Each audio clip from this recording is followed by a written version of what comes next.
سرتاج صاحب، تاسو محضیت یو صحافي، پښتون صحافي،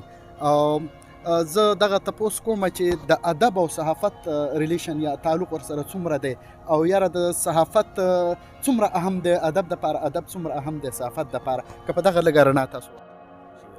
پښتو د دربارونو ژبه نه راپاتې شوې. زمونږ بادشاهان کو که درانیانو که هغه چیرې مغولو او د هغوی چې دلته کوم صوبېدارانو هغوی ټولو چیرې فارسۍ له او بیا وروسته اردو او انګریزۍ له چیرې وده ورکړې. زمونږ حکومتونو چیرې هغې له وده ورکړې، سیاسي طبقه اشرافیې هغې له وده ورکړې. پښتو شاعري چې او ادب چې کوم توان مونږ تېرې نو هغه ټول په مزاحمت کې مونږ.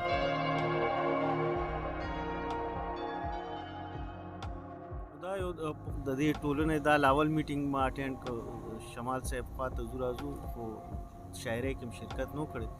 خو لاول هغه تنقیدي چې کوم غزل وړاندې شو نو هغې هم ډېر ښه تنقید وشو او نوجوان شاعر دی،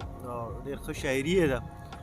خو د استادانو په هغې باندې چیرې اصلاح والا تجویز کړه. خیال او چې کوم د هغه تصور دی خو ډېر غټ و، خو هغې کې چې کوم د شاعرۍ د فن د لحاظ سره کوم معامله خامې وې نو هغه درست کولو طرف ته چیرې ډېر ښه تنقید وړاندې کړ او نوجوان شاعر وویل چې هغه به د دې اصلاح وکړي. دا دویم نشست خو ډېر خوندور و او دې کې زمونږ دغه یو شاعر خو ډېر نوجوان شاعر هم دی او ډېر سیاسي شاعري پکې وړاندې کړه د حالاتو مطابق، خاص کر د پي ټي ایم حوالې سره، منظور حوالې سره. زما خو ډېره زیاته خوښه شوه او زه چیرې دا محفل خو د هغوی په نوم کوم او دې نوجوان شاعري ډېره ښکلې شاعري و، سیاسي شاعري و، د وخت مطابق شاعري. علمدیار یوسفزی ډېره زبردسته چیرې شاعري وکړه او زما ډېره خوښه شوه خپل ځاني. باقي زمونږ د نورو ټولو ملګرو چیرې لږ دغه وکړه، لږ رومانوي شاعري وکړه. د بخاري صاحب هغې کې نغمګي چې کوم شي ته وایي که نه، هغه پکې ډېر محفل باندې اثر وکړ، ډېر مزېدار ورته ولګېده. زمونږ ستاسو شاعري او دوی شاعري هم ډېره خوښه شوه. میلمه چې کوم راغلی زمونږ د دې شاداب صاحب شاعري هم ډېره ښه وه او سرور شمال صاحب خو زمونږ ظاهره دا نه د دې علاقې د ټولو نه غټ شاعر دی او زه کم از کم د 88 نه چیرې مونږ غټ شو، د دوی په شاعرۍ کې لوی شو. زه دا خبره کوم د زمونږ د دې سیمې چیرې د دې انډسټریل ایریا او د دې ملیر او زمونږ د ایست چې کومه ضلع وه اوس خو پکې 2-3 ضلعې لري، نو د دې د ټولو نه غټ شاعر او مونږ د دوی شاعري چیرې د سټوډنټ لایف نه چیرې او ډېر سیاسي او ډېر قامي شاعري کوي دوی او ډېر پختګي دوی کلام کو د دوی چې کوم دغه ادب دی په هغې کې ډېر ترنم او سره هم وایي او ډېر مزېدار. او بیا زموږ صدر محفل صاحب چې د هغې په هغې شاعرۍ کې ډېر غم د ولس چې کوم غم دی او کوم په موږ باندې حالاتو کوم جبر دی د هغې عکاسي پکې ډېره وه. مجموعي طور باندې ډېر ښکلې محفل وشو او دا چیرې هر اتوار لهي د لاول په هرې میاشتې په اول اتوار کې نو ملګرو ته پکار دي کوم چې دې علاقې دي کوم د دې سیمې شاعر دي او هغوی له کوشش کول پکار چې دې کې شرکت وکړي او بیا چیرې موږ عام چې کوم وګړي یو، عام سټوډنټس دي، عام خلک دي او سیاسي خلک دي چې هغوی راشي او دې کې شرکت وکړي. زموږ د قومي او چې کوم طبقاتي جدوجہد د هغې ټولو سره د شاعرانو ډېر غټ پاتې شوي وابستګي پاتې شوې ده او دا تحریک ډېر مخکې بوتلی دی. د 1920 نه چې کوم ترقي پسند شاعري راغلی دی قوم کې او ډېر لوی جدوجہد سره تیر شوي دي. کیسانانو تحریکونو، دا قومي تحریکو، د خدای خدمتګار تحریکو، ایون د پښتو چیرې را پیدا شوي د مزاحمت نه را او چې تاسو پیر روخان په مزاحمت کې د دې شاعري چیرې وده شوې را نو د پښتو ژبه چې را او د هغې چې کوم پروان شوې را کوم وده شوې را ټول په مزاحمتي شاعري کې شوې را. پښتو د دربارونو ژبه نه راپاتې شوې. زمونږ بادشاهان کو که درانیانو که هغه چیرې مغولو او د هغوی چې دلته کوم صوبېدارانو هغوی ټولو چیرې فارسۍ له او بیا وروسته اردو او انګریزۍ له چیرې وده ورکړې. زموږ حکومتونو چیرې هغې له وده ورکړې، سیاسي طبقه اشرافیې هغې له وده ورکړې. پښتو شاعري چې او ادب چې کوم توان مونږ تېرې نو هغه ټول په مزاحمت کې مونږ او دهي مزاحمت کې چې کوم زمونږ د کلو نه کلیوال نه راوچت شوي مزاحمتونو نو هغې کې وه. منګه که د باچا خان تحریک خدای خدمتګار تحریک تاسو وګورئ یا کیسان تحریک وګورئ ایون د سید احمد شهید تحریک نو د ټول تحریکونو کې دا پښتون شاعري چیرې د چیرې وده مونږ را چیرې د هغې کتوان مونږ نو دا یو پښتو ژبه او د هغې شاعري او ادب چیرې دا یو مزاحمتي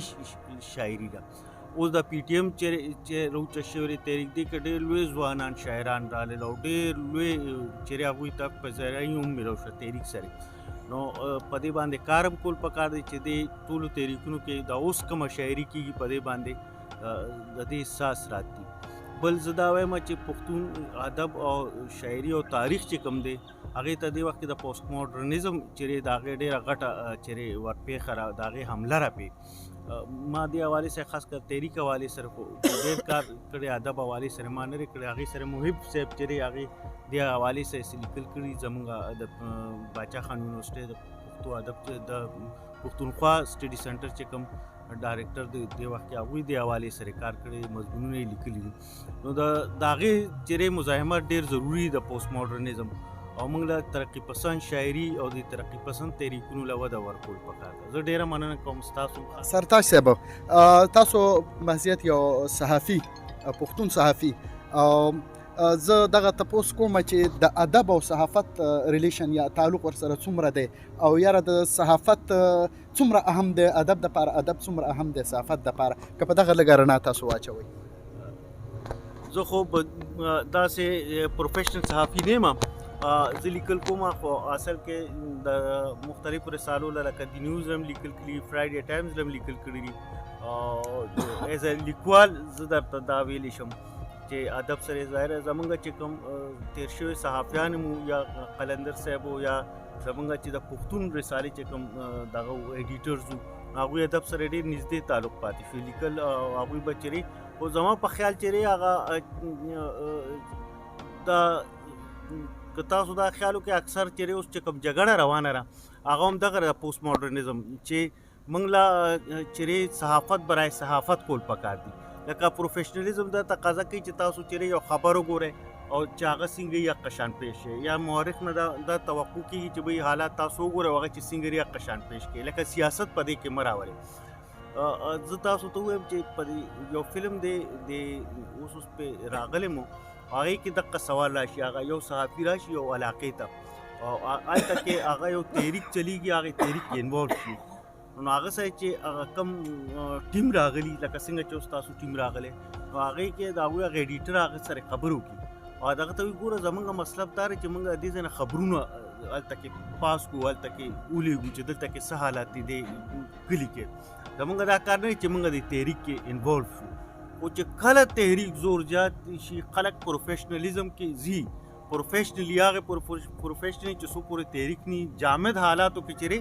ته صحیح د پروفیشنلیزم کولی شو خو چې کله تحریک دباو راشي نو بیا غټ میډیا لکه ایون 2007 وکلا تحریک کې تاسو وګورئ نو بیا پکې جیو ټي وي غونته او دا زمونږ اوس چې دا میسنګ پرسن دا معامله چلیده د بلوچانو پښتنو دا معامله چلیده نو حامد میر پکې اون خطر پکې بیا اون خلیه تحریک د تحریک خپل دباو دانه زیاتی چې بیا خلک هغې سره سیاسي شي صحافیان ادیبان ټیچرز دا چې تحریک هغه دباو راشي تاسو وګورئ چې دا پښتانه صحافیان هم ډېر چیرې پروفیشنلیزم کوي چې موږ به خپلو علاقو کې ظاهره زموږ هغه سیمې د جنګ نه متاثره وي دوی چې موږ به هغې کې